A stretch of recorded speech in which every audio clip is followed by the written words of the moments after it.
হচ্ছে এপ্রিল মাস। সো এখন কিন্তু সামার শুরু হয়ে গেছে, এই এপ্রিল মাসের 15 তারিখ থেকে কিন্তু সামার শুরু, ঠিক আছে। সো সিজনাল বিচেতে যারা আসবেন তারা কিন্তু বলছিলাম যে এপ্রিল মাসের ভিতরে আসার চেষ্টা করবেন। সো এখনও আপনাদের কাছে 2 মাস আছে, 2 মাস সময় আছে, মানে এপ্রিল হলে মে জুনের ভিতরে আপনাকে এখানে আসতে হবে, এরপর আর পারবেন না। সো যাদের পারমিট আসে নাই বা আসছে জুনের ভিতরে যে হোক ভিসা করে হলে এখানে চলে আসেন।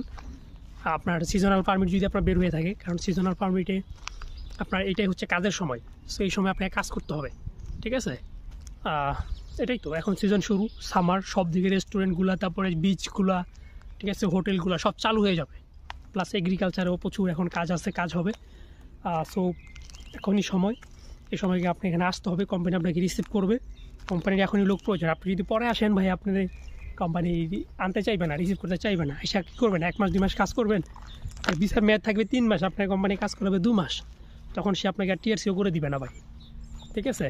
তো আপনি এত টাকা পয়সা খরচ করে আসবেন, সমস্যা। সো যারা বুলগেরিয়াতে আসার নিয়তে আসছেন, যারা বুলগেরিয়াতে এসে কাজ করতে চাইতেছেন, তারা এখন এই 2 মাসের ভিতরে যে হোক ভিসা করে চলে আসেন, ঠিক আছে। তাহলে আপনারা 4-5 মাস 6 মাস কাজ করতে পারবেন। প্লাস আপনাদের ভিসা তো থাকে 3 মাসের, তো বাকি 3 মাস কীভাবে করবেন, কোম্পানিকে বলবেন, কোম্পানি আপনাদেরকে টিএসসি বানিয়ে দিবে।